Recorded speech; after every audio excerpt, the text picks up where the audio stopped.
शादी और प्यार जन्मों का बंधन होता है और इस बंधन को संजो कर रखना हमारे अपने हाथों में है। लेकिन जब यही बंधन डाइवोर्स शब्द की चपेट में आ जाता है तो न सिर्फ आप अंदर से टूट जाते हैं बल्कि कई बार आपका सभी रिश्तों से विश्वास उठ जाता है। ऐसा लगने लगता है जैसे सब कुछ खत्म हो गया हो। लेकिन कई बार पुरानी यादों के बार बार जहन में आने की वजह से या फिर उस इंसान के बार बार आपसे टकराने से आप उसी टूटे रिश्ते की ओर खिंचे चले जाते हैं और उसके बारे में एक बार फिर से सोचने लगते हैं। जब दो लोग आपस में अच्छे से रह रहे होते हैं बट बाहरी जो चीज़ें हैं, बाहरी बातें हैं, जो यानी कि आस पड़ोस के लोग यानी कि आपकी इन लॉज या और कुछ लोग या ऐसे कुछ कारण जो एक्स्ट्रा हैं उनकी वजह से अगर सेपरेशन हुआ है, तब मैं ये कहूँगा कि अच्छे से अगर आप उन बातों के ऊपर फिर से कंसिडर करते हैं और डील करते हैं और मैच्योरिटी के साथ उन बातों को फिर भी आप समझने की कोशिश करते हैं और फिर उसके बाद ख्याल करते हैं रीमैरिज का, तब थोड़ा सा फेवरेबल कंडीशन है। कभी कभी जब दो लोगों के विचार नहीं मिलते तो उनका अलग हो जाना ही बेहतर होता है। अगर आप भी विचारों के टकराव की वजह से अलग हो चुके हैं और फिर से एक होने की सोच रहे हैं तो इस बात का ख्याल जरूर रखिए कि आप दोनों पुरानी किसी भी गलती को ना दोहराएं। अपनी पुरानी सभी बातों को रिश्ते के बीच में ना आने दें। नई शुरुआत में पहले एक दूसरे को अच्छे से समझ लें, अपने पार्टनर के साथ ज्यादा से ज्यादा वक्त बिताएं और पहले क्या गलतियां हुई थी उनकी वजह जानने की कोशिश करें। कभी कभी ऐसा भी रहता है कि जो विचार हैं, जो वैल्यूज़ हैं वो मैच नहीं करते, जैसे कि पानी और तेल।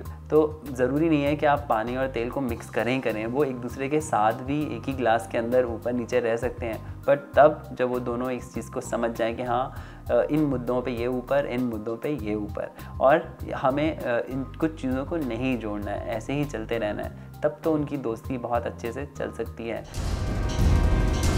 तलाक होने पर कई बार ऐसी परिस्थितियां बन जाती हैं जब नौबत लड़ाई झगड़े तक पहुंच जाती है और एक दूसरे पर छीटाकशी की बातों की वजह से पुलिस केस तक हो जाते हैं। लेकिन फिर भी आप अपने पुराने पार्टनर से रिश्तों को नए सिरे से जोड़ने की सोच रही हैं, तो ऐसे में कदम को जरा सोच समझ कर उठाएं, क्योंकि कई बार दोबारा रिश्ता जोड़ने के बावजूद भी पुरानी कड़वाहट को भुलाना मुश्किल हो जाता है।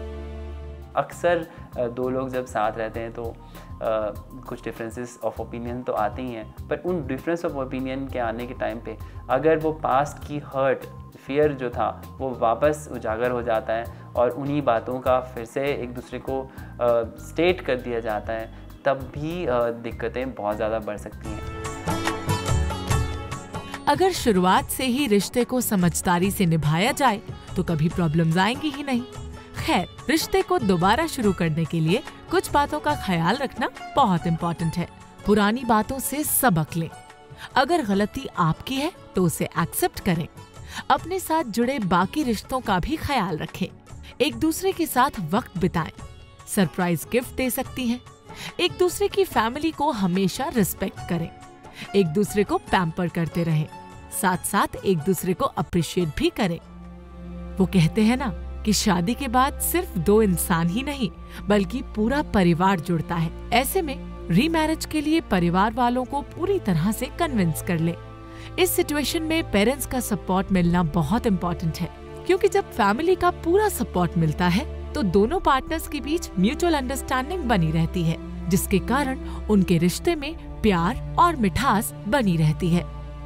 शादी दो लोगों के बीच में नहीं है, शादी दो परिवारों के बीच में भी है। अक्सर ये रहता है कि डिवोर्स के जो जितनी भी प्रक्रिया है उसके अंदर एक दूसरे के ऊपर हर्ट इल्ज़ामात लगाए जाते हैं। उसमें फैमिली वाले बहुत ज़्यादा हर्ट होते हैं, क्योंकि उन्हें ये समझ में नहीं आता कि हमने तो कुछ किया नहीं, हमारे ऊपर ये इल्ज़ाम क्यों लगाए जा रहे हैं। और क्योंकि at the end of the day ये रिश्ता उनका नहीं होता है। रिश्ता शुरू होता है एक हस्बैंड और वाइफ से और उन तक जाता है। हस्बैंड और वाइफ की वजह से वो दो परिवार जुड़े हुए होते हैं। तो अगर वो ही नहीं जुड़े हुए हैं तो दो परिवार कैसे जुड़ेंगे?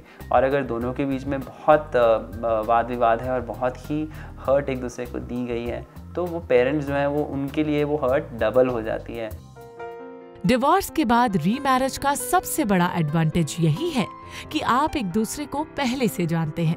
ऐसे में रिश्ते में ट्रांसपेरेंसी को जगह दें, रिश्तों में इमोशनल और मॉरल सपोर्ट की अहमियत को भी बरकरार रखें। मिसअंडरस्टैंडिंग्स को कभी भी अपने संबंधों में दरार न बनने दें। अगर आप ऑलरेडी जानते हैं अपने पार्टनर को और वो भी आपको जानते हैं, वो आपकी पर्सनालिटी के हर फैक्टर्स को समझते हैं, आप उनके पर्सनालिटी के हर फैक्टर्स को समझते हैं, उस घर के सब रीति रिवाज, जितने भी चीज़ें हैं जो उनका मानना है, वो सब चीज़ें आप भली-भांति जानते हैं, तो मुद्दों के ऊपर अगर आपने काम कर लिया है तो वो रिश्ता सबसे अच्छा है मैं कहूँगा। और जब हम कहते हैं कि जब जागें तभी सवेरा, तो अगर आज भी आप उन मुद्दों के ऊपर जाग चुके हैं तो नया दिन शुरू करिए, नई ज़िंदगी शुरू करिए और ये सबसे फेवरेबल बन सकता है। ये तो हम सब जानते हैं कि प्यार से जीवन का हर पल खुशनुमा हो जाता है, क्योंकि प्यार से जीती हुई हर बाजी का मजा कुछ अलग ही होता है। तो अपनी जिंदगी में प्यार और मिठास को घोलते रहिए और जिंदगी की नई शुरुआत कीजिए।